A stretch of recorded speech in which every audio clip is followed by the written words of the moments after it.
Welcome to another All-22 Daily. I'm Chris Lombardi, and I'm joined by Ray Cotto.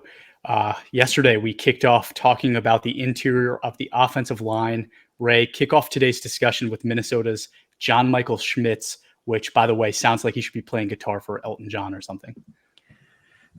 Sure. Yeah. So it actually is a Good Friday. So I can't wait to talk about him. So John Michael Schmitz, 6'3.5", 301 pounds, 32 and 5/8 inch arms, 9.5 inch hands, which is just kind of a little bit below the average of what you're looking for an interior lineman.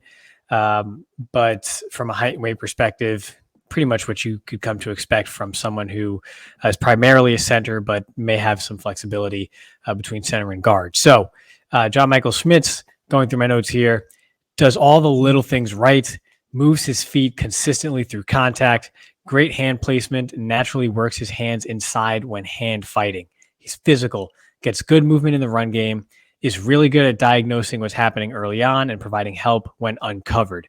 Solid physical help too, not just kind of, patty cake and just going in to shield someone who's locked in with another blocker there. So he also saw a zero tech assignment versus Purdue and was able to anchor. So that's when the defenders just sort of head up nose to nose with the center, which can be a pretty annoying assignment for most centers. He seemed to handle that really well. He's not necessarily like a ferocious puncher, but not necessarily a catcher, like I mentioned with Osiris Torrance in previous episodes. So overall, kind of solid athleticism, nothing spectacular in that regard, but again, nothing that is really severely limiting. So is he a superstar? No, but he's actually a solid, dependable player. Absolutely.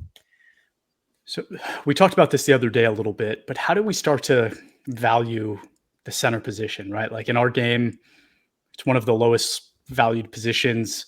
But when you're talking about an NFL draft and when to draft these guys, like what round makes sense to start picking guys like this? I would probably have him as a third rounder. And it's mostly dependent on need, I think, because with center, there's 4 elite ones, maybe, if that, probably 2 elite ones, and then 2 or 3 other good ones. And then the rest are just kind of just average starters. So if you feel like you have something different, go for it, because that could be an arbitrage, if you will, a nice advantage for you. But other than that, unless there's something that stands out and is special about them, I'm not drafting them terribly highly.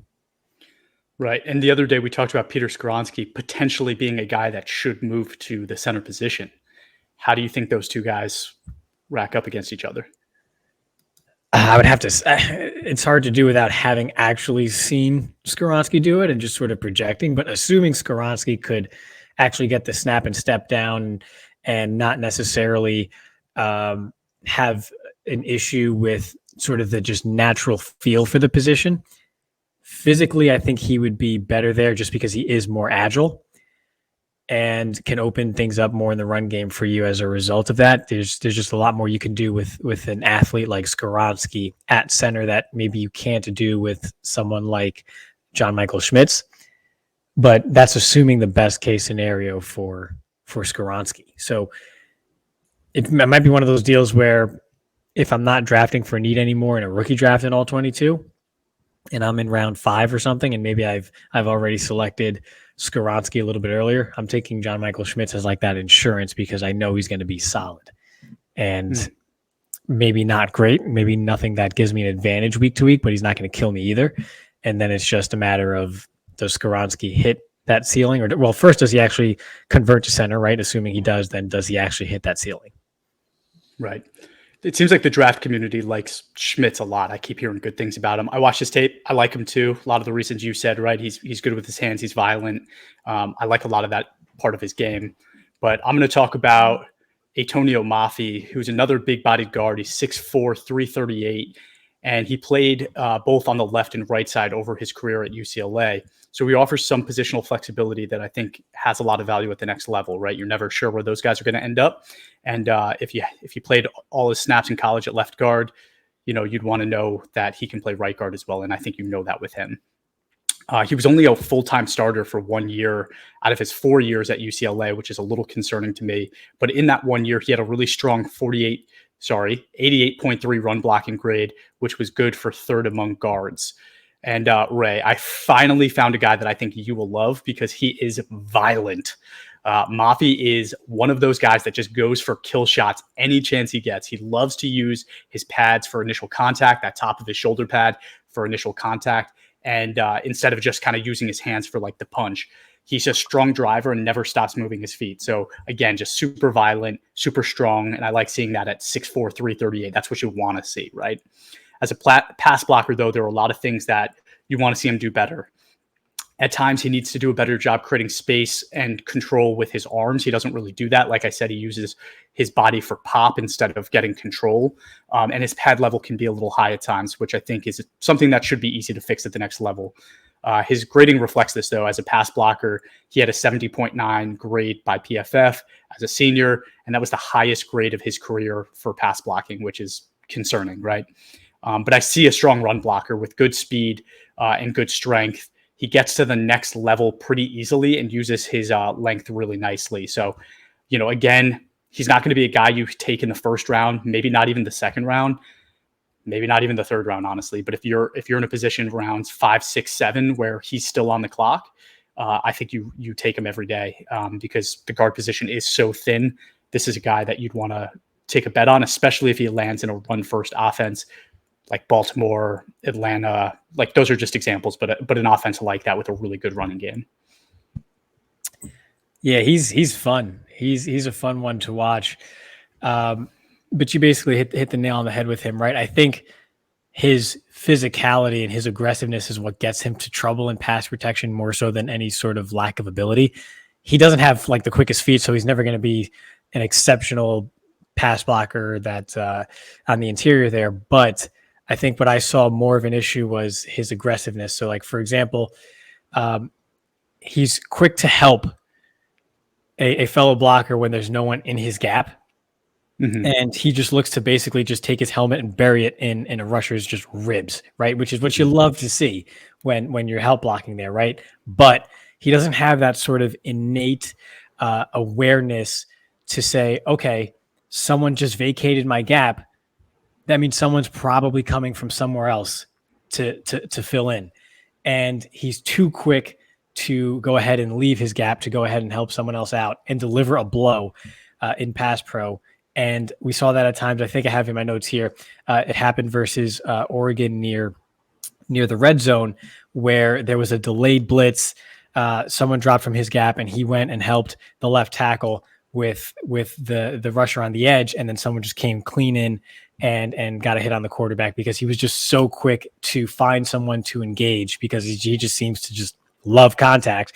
And so I think that's an issue, but it's obviously much better than the inverse, which is just not being aggressive enough. You want to be able to say, okay, I can rein this back in a little bit.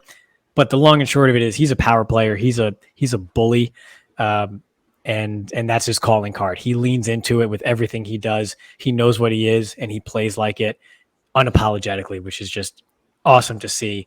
And more linemen need to have that mentality. Right. And I like that I didn't just see it on pass protection either, though. When he was run blocking, right, if he ever gets his hands on a guy smaller than him, he destroys them. He takes their lunch.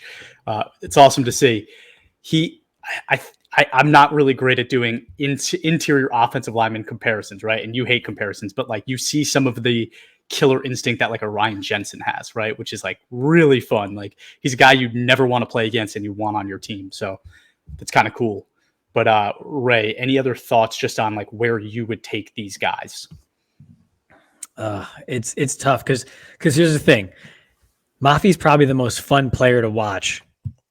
But there is a part of me that based on the style of his game, and I think we saw this a bit reflected probably in his college grades, it doesn't lend itself to grading consistently well like someone like Avila, who we mentioned is a mature player whose assignment sound.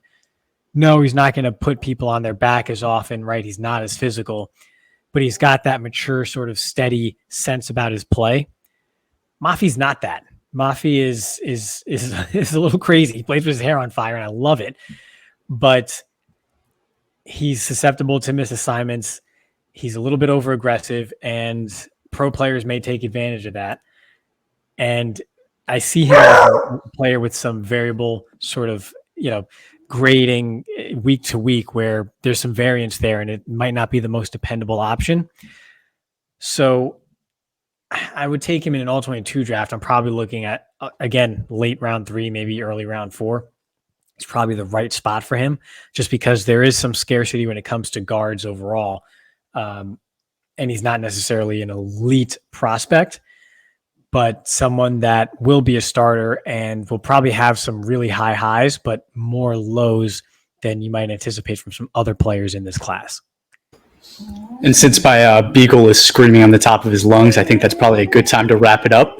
So thank you, everyone, for tuning in. If you haven't yet, please give us a follow on Twitter, Instagram, Facebook, and TikTok at all22_PFF, and leave us a review wherever you watch or listen to your podcast. Thank you so much for tuning in. Talk soon.